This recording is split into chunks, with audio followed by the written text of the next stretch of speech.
So for my 50th birthday, I decided to do an Everesting, and this is the climb I chose, a little climb in North Bay. My husband's from this area, and I love Northern Ontario, and it happens to be called Leigh's Road.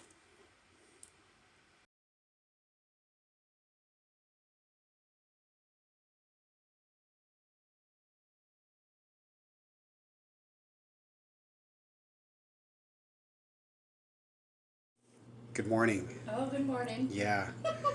So we're getting ready. It's quite early, and Coffee, thank yeah, you. in-house coffee. Not top quality, but hey, we're gonna take it. Got the bags ready. Got the backup beast, and but here we go. This is where it's all gonna happen, and that's how it's gonna happen.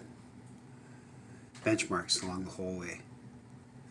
So the first one we're looking at is 1,400 meters at Kathmandu, and that'll be our first kind of celebration. Nice. Ready to do this? Ready. Awesome. So a big thanks to the Harbour Church at the bottom of Leigh's Road for allowing us to set up our base camp there. That was very, very nice of them.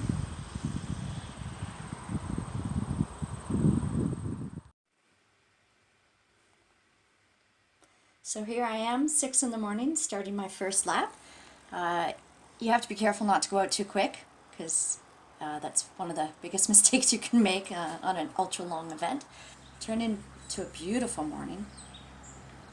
Sun was shining, birds were singing, a couple of cracks in the pavement, and railway tracks to contend with. But on my first lap, I was feeling great. So this is you coming down, finishing your first lap. So how long was your lap taking now? I started out about 8 minutes up, 3 minutes down, so 11 to 12 minutes. 11, 12 minutes. It was smooth at this section. The top section of the hill was quite nice. It was just near the bottom where the pavement got a little chunky. It was really light traffic too. That was nice. Yeah, it was a nice hill. So here we are at the turnaround, the top of the hill, corner of Leigh's Road and Tower Drive, something I'm quite familiar with. I actually grew up about a quarter of a mile down the road on Tower Drive, so I know this spot really well. Lots of fond memories. Here you are coming around doing the turnaround. So it looks flat there, but it's actually a little bit of a false flat, eh? Yeah, yeah. I actually know that because I took my tricycle down this road when I was like 4 years old. Wow. Wasn't the greatest idea. Brake system on the tricycle is really not quite adequate. Yeah, you go pretty quick down that descent. It gets a little sketchy, especially here as you pick up speed. I can only imagine. So how you doing? So far, so good. How far are we? An eighth of the way. We, I say. Oh, yeah, well, we're in this together, honey. Right on. Okay. So we've passed Kathmandu as a benchmark. Well done. 2,000 meters done. 2,000 meters done. Good stuff. A lot to go, but I'm not counting right now. No, you're just kind of doing arrive. it. Yeah. It's a perfect day. Beautiful day. Good. You're feeling good. You're looking good. Yeah, got a coffee? All right. We'll check in a little later. So it's about midday now. I've settled into a rhythm. I chose the right gears, which is nice to know, because you need easier gears, even though it wasn't a very steep hill. By the time you've done, 50 or 60 laps, your legs are wanting a nice easy gear.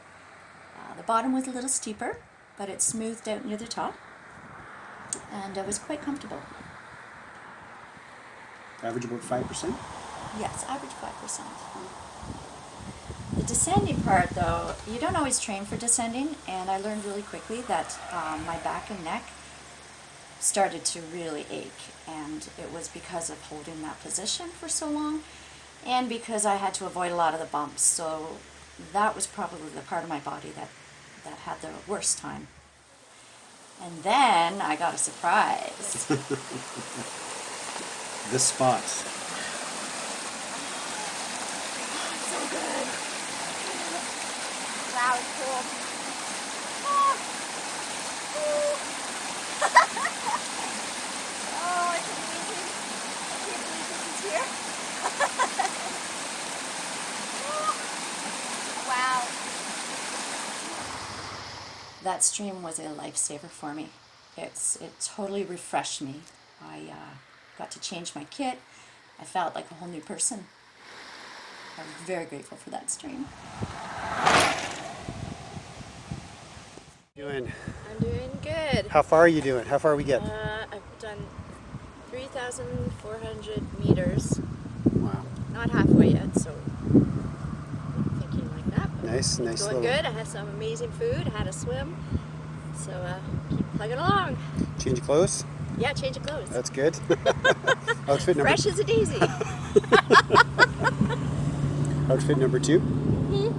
Okay, so carry on. We got a nice day, lots of sunshine. Yeah. So, all right, we'll carry on. All right, Lee's just heading up the road again. She's coming up behind us there. I thought I'd give you a little tour of base camp, see what we're doing to keep her supported. So, got the chair set up, got the sign of encouragement there. Some clothing set up. She's already gone through one set. She's had a little dip in the stream, so those are going to dry off. We've got a repair station here. Thankfully, we haven't had to use that yet. Some water. Probably have to get some more of that soon.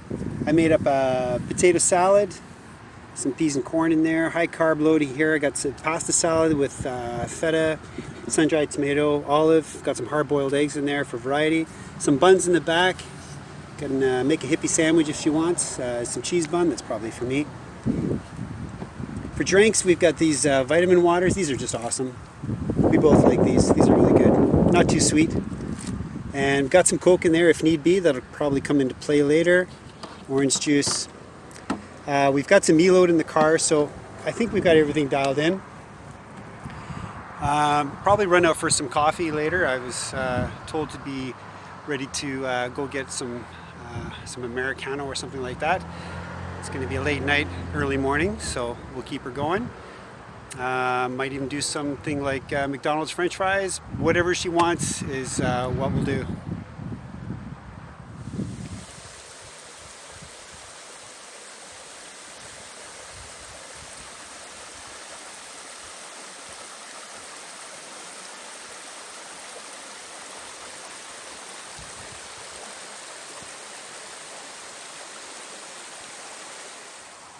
Okay, so at this point, you've been climbing for hours now. Did you start getting bored at all?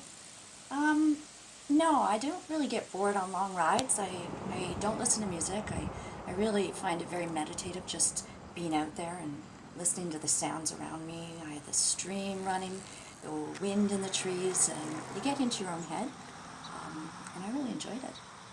You did have the weather on your side, so that helped. I did, and I got to see you every lap, which was it was really nice. Every 15 minutes, I knew at least, oh, there's Jeff. Yeah, the short laps help. Okay, here we are, food break number 3. How far have you gone? 5,000 meters. It's all in altitude now. Yeah. I don't know how far I've got. Yeah, that's what counts. Yep. So we're going into the night. Yep. That's for sure. Whee! A little more carb loads, more orange juice. You're doing fine. You're doing great. You're still smiling, so that counts. We got a pizza ordered. Greco's, that'll get me through. That'll get you through. All right, we'll get this done. Can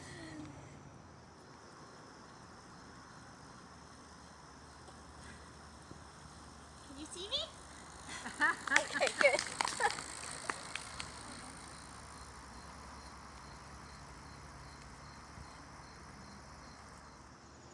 And then the nighttime set in.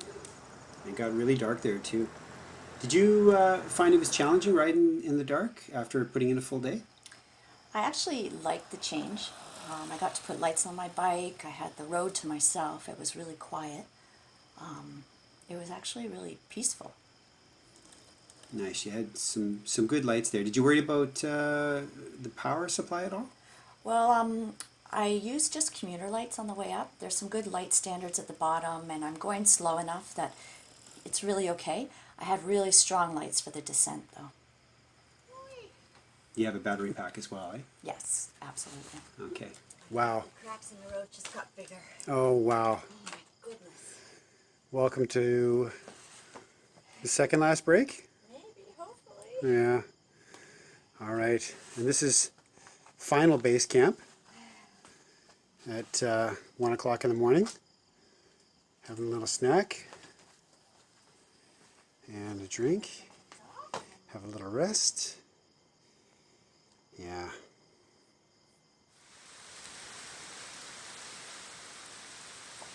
And then the rain came.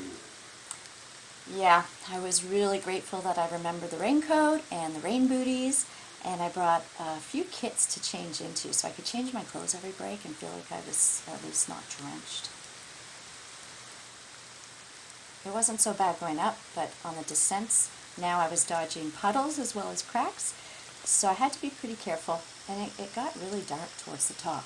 Yeah, there was no moon either for what I could see. So in the middle of the night when it got really, really dark, I did drive behind you for a few laps anyway with the high beams on just to kind of light up the way a little better.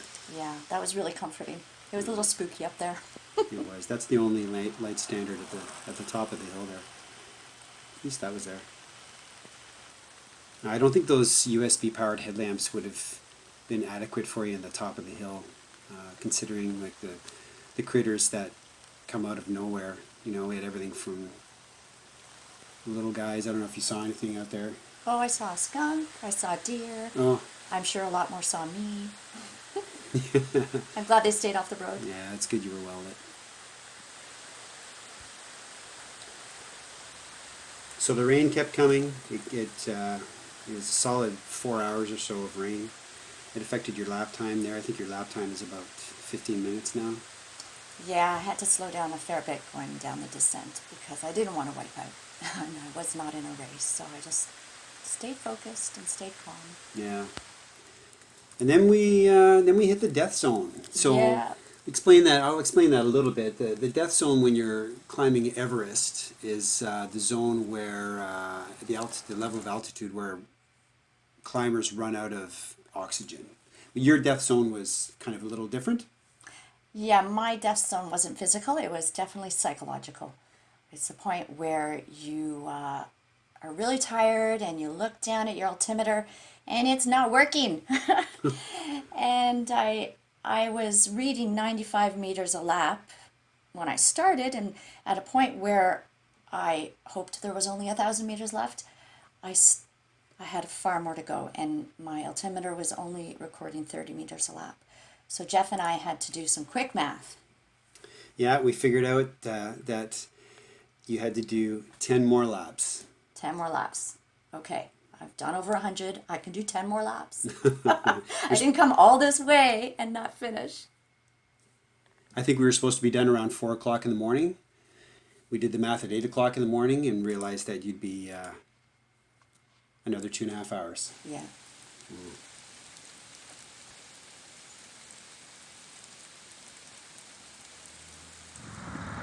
So here's the final lap. Lap number 117. Woohoo! And we realized that, how many kilometers have you done? I'm finishing off at 477. Far too many. But at least half were downhill. That was a long lap, that last lap. Maybe the longest. Perhaps. But the finish, finally. The moment we've all been waiting for. Except I thought you were going to take that truck out there. Yeah, I did not get hit by the trailer. You stopped your bike and all you had to say was,